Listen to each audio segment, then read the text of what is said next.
¿qué tal? Muy buenas tardes, muy buenas noches a todos. Fundación para la Democracia Internacional les da la bienvenida. Bueno, para los que nos acompañan hoy en nuestro camino habitual, notarán algunos cambios, porque lo que hacemos nos define. Y queremos que nuestro nombre también nos represente. Fundación Estudios Litoral Argentino hoy es Fundación para la Democracia Internacional. Inicialmente va a tomar la palabra en esta jornada el presidente de Fundación para la Democracia Internacional, el señor Guillermo Pey.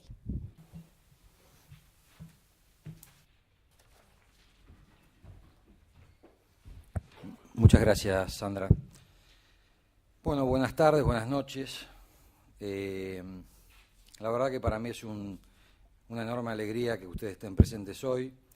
Como dijo Sandra, hemos tomado una decisión para nosotros muy importante, estratégica, que es ir hacia el camino donde veníamos trabajando, donde íbamos fortificando los valores de la democracia, y dejamos atrás un nombre que nos acompañó durante muchísimo tiempo como Fundación Estudios Litoral Argentina, que estaba comprometido con el desarrollo económico de la región.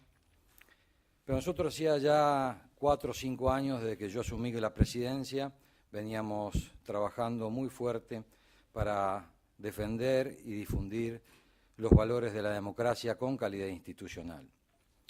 Estamos convencidos que trabajando podemos hacer una democracia mejor, estamos convencidos de que tenemos y hay espacio para construir una democracia distinta, con mayores construcciones en cuanto a lo ético, con mayor compromiso ciudadano.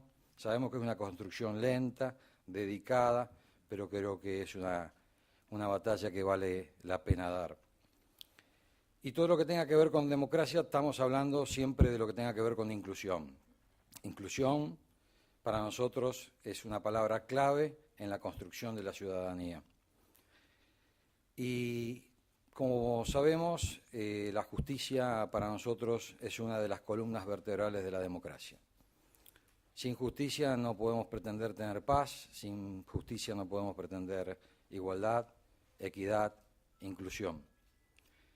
Por eso consideramos que la justicia independiente, autárquica, es uno de los objetivos a perseguir. El doctor Ricardo Lorenzetti para nosotros es una viva expresión de lo que tenga que ver con la justicia y con la democracia. Así que les presento al doctor Ricardo Lorenzetti. Un fuerte aplauso, por favor. Gracias.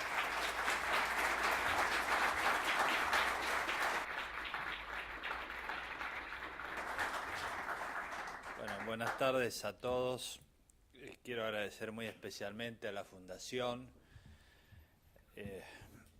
felicitarlos por su nuevo nombre y su nueva trascendencia, porque vincularlo con la democracia no es un tema menor, es una visión estratégica acerca de cuál es el destino del país y de la sociedad. Y quiero agradecer muy especialmente también a su presidente, el señor Upey, por esta gentil invitación. La idea es conversar con ustedes acerca de este texto que fue pensado originariamente como un reflejo de los casos que tenemos y hemos decidido en la Corte Suprema de Justicia de la Nación. Es una idea que se practica en otros países, básicamente en Estados Unidos, donde los ministros de la Corte suelen contar cómo se discuten los casos para que la sociedad conozca, es decir, es un acto de transparencia institucional. Y este libro comenzó con esa idea y luego, obviamente, está destinado al público en general, y hemos avanzado en algunos de los temas de la Corte pensando en que el destinatario final no es el abogado ni la abogada solamente, sino el ciudadano. Y desde esa perspectiva está construido este texto. Y pasamos por los principales temas que se resolvió la Corte y que tiene todavía en la agenda, pero que tienen relación directa con la gobernabilidad de un país.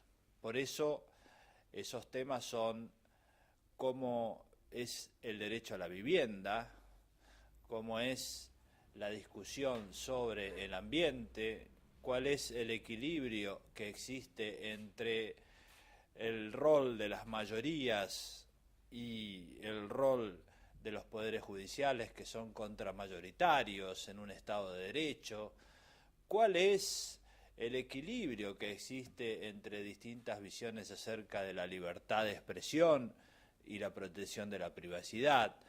Es decir, normalmente un tribunal tiene que decidir casos difíciles, y los casos difíciles implican saber armonizar intereses contrapuestos.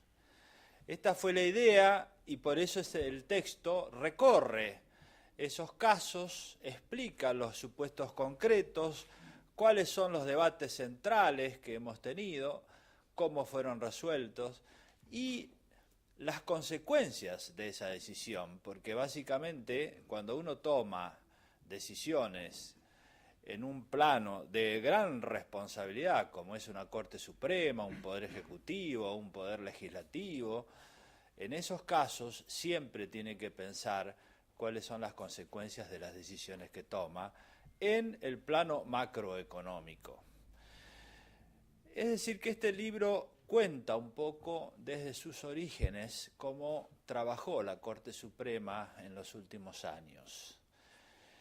Creo que hoy es importante tomar 2 o 3 de esos temas para explicarles a ustedes lo que nos parece más relevante a la luz del día de hoy de este texto.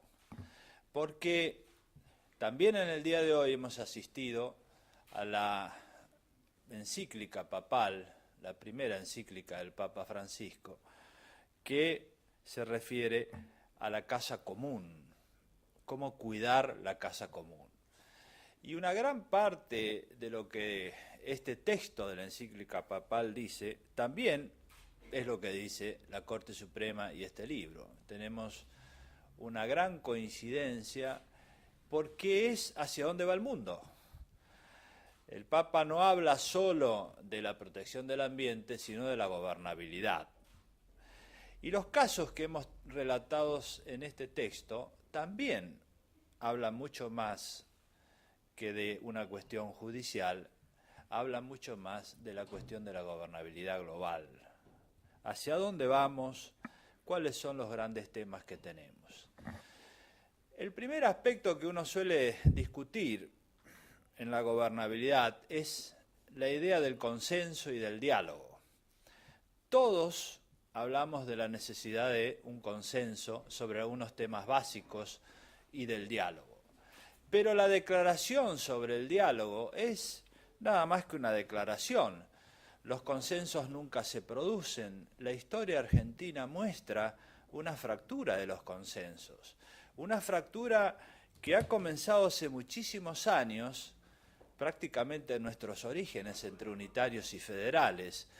Y en esto se hace referencia en este texto al libro de Nicholas Shanway, que es un profesor de la Universidad de Harvard, que contó que él vino a estudiar esa división entre unitarios y federales, que perduró a lo largo de los años, que nunca fue resuelta, que por un lado fue la tradición nacional y popular, que aún sigue, y por el otro lado fue una tradición que se basó en las formas republicanas. Y ambas tuvieron distintas distorsiones. La tradición popular muchas veces estuvo sin república y la tradición republicana sin pueblo. Y cuenta Shanway que la Argentina nunca logró construir una ficción común. Este es un tema central.